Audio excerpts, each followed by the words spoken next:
Also, forgive me for my presumptuousness, Cloud Retainer, but if you plan to continue appearing in this form, don't you think it'd be helpful to adopt a human name?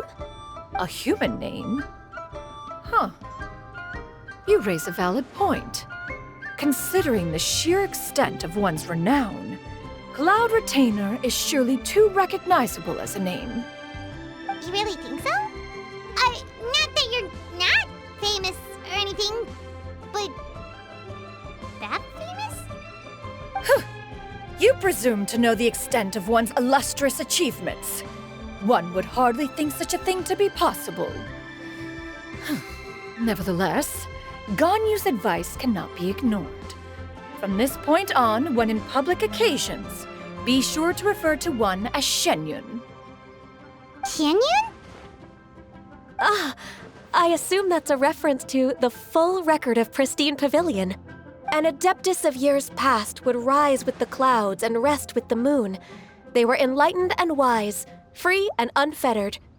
The writer referenced Master's name to describe her carefree and spontaneous nature. Oh, that sounds super cool! Paimon feels like only the most powerful of Adepti could rise with the clouds and rest with the moon. Actually, those lines were originally written to describe Cloud Retainer herself. Huh? Wait, so you're really that powerful? And what of it? Did you truly take one to be nothing more than a bird of bigger than average size? Not exactly. To be fair, Cloud Retainer rarely speaks of her past accomplishments. The tales of her past can only be found in ancient texts. It is said that once, a long, long time ago, there was a severe drought in Liyue. Left with no choice, many people left their homes, while others spent day and night praying to the Adepti.